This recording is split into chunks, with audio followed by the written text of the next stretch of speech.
आज म यहाँहरूलाई घरमै सजिलैसँगले यसपालि दशैंको एकदम स्पेशल रेसिपी मासु चिउरा खाजा बनाउने तरिका सिकाउन जाँदैछु। युट्युब च्यानल अमर पंछी फूड वर्ल्डमा यहाँहरूलाई धेरै धेरै स्वागत छ। यो मासु चिउरा खाजा बनाउन एकदमै सजिलो छ। यसलाई बनाउन केवल हामीलाई 7 मिनेट मात्रै लाग्ने गर्दछ। यो चाहिँ ब्रोइलर कुखुराको मासु हो। यसको ठाउँमा यहाँहरूले लोकल कुखुराको मासु लिनु भए पनि हुन्छ। सबैभन्दा पहिला मैले एउटा प्रेसर कुकरलाई राम्ररी तताएँ। त्यसपछि 3 चम्चा भुटेको तोरीको तेल राखेँ। यहाँहरूले तोरीको तेल मात्रै राख्नु भए पनि हुन्छ। त्यसै गरेर मैले तेजपात एउटा, अलैँची एउटा, 1 टुक्रा जाइफल, 1 टुक्रा दालचिनी, 4वटा ल्वाङ र 4वटा सुकमेललाई पनि म यसरी राख्दैछु। यहाँहरूले मसलाहरू राख्दाखेरि चाहिँ एकदम क्वान्टिटी मिलाएर राख्नु होला। गरम मसला चाहिँ धेरै राख्यो भन्दैमा धेरै मिठो हुने चाहिँ होइन। जाबित्री पनि थोरै राखेँ मैले।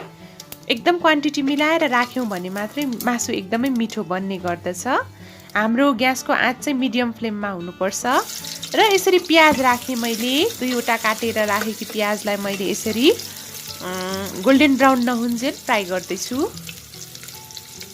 थोरै नुन थप्न सक्नुहुन्छ यहाँहरूले। मैले चाहिँ आधा केजी चिकनको लागि आधा चम्चा नुन युज गरेकी छु। यहाँहरूले थोरै बढी पनि दिन सक्नुहुन्छ आफ्नो स्वाद अनुसार। प्याज चाहिँ हल्का गोल्डन ब्राउन नहुन्जेल हामीले यसलाई भुट्छौँ। यदि यहाँले लोकल चिकन बनाउँदै हुनुहुन्छ भने चाहिँ सिटी लगाउनु पर्छ। तर आज भने म यो ब्रोइलर चिकन भएको हुनाले सिटी लाउँदिनँ। हल्का गोल्डन ब्राउन भइसकेपछि मैले आधा चम्चा यसरी बेचारलाई राखेँ र आधा केजी चिकनलाई मैले अघि नै राम्ररी पखालेर ठिक्क पारेर राखेकी थिएँ। त्यसपछि यो आधा किलो चिकनलाई पनि मैले राखेँ। राम्ररी एकचोटि यसलाई मिक्स गरिदिनु होला। यसलाई चाहिँ हामीले राम्ररी नपाकुन्जेल मजाले पकाउनु पर्छ। यो मासु प्याज दुवै गोल्डन ब्राउन नहुन्जेल नखारिन्जेल हामीले पकाउँछौँ। त्यसको लागि मैले माथिबाट मात्रै यसरी ढकनी लगाइदिएँ। पुरै प्रेसरको बिर्को चाहिँ लगाइराख्नु पर्दैन। हाई फ्लेममा राख्नु होला। यतिको भइसकेपछि अघि चाहिँ मिडियम फ्लेममा थियो हाम्रो आँच। कुनै पनि चिज बनाउँदाखेरि सबैभन्दा पहिला हाई फ्लेममा राख्नुपर्छ। यतिको भइसकेपछि हामी मिडियम फ्लेममा राख्दैछौँ। आगोको आँच मिलेन भने पनि खानेकुरा त्यति मिठो बन्दैन। यतिको भइसकेपछि ग्यासलाई सबैभन्दा लो फ्लेममा राखिदिनु होला। एकदम मजाले मासु पनि हल्का गोल्डन ब्राउन भइसकेको छ। एकदम खारिसकेको छ यो मासु चाहिँ।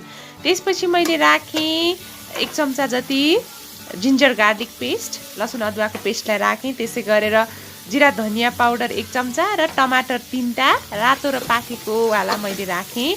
टमाटर चाहिँ रातो र पाकेको वाला नै राख्नुपर्छ। रातो र पाकेको टमाटर राख्यौँ भने ग्रेभी एकदमै मिठो बन्छ। एकदमै लो फ्लेममा राख्नु होला ग्यासको आँच चाहिँ। यसलाई अझै हामी पकाउँछौँ 2 मिनेट जति। यस्तो भइसकेको छ। यसलाई चलाउँदै छोप्दै गर्दै हामी पकाउँछौँ। सिटी चाहिँ लगाइराख्नु पर्दैन। यो ब्रोइलर कुखुराको मासु भएकोले एकदमै सजिलै पाक्छ।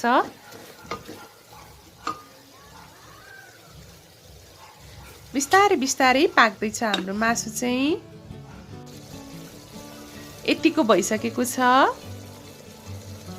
त्यसपछि मैले रातो धुलो खुर्सानी 1 चम्चा जति राखिदिएँ। यहाँले स्वाद अनुसार पिरो कतिको मनपर्छ राख्न सक्नुहुन्छ। एकदमै मिठो बनिसकेको छ हाम्रो मासु। लास्टमा चाहिँ मैले धनियालाई राखेँ।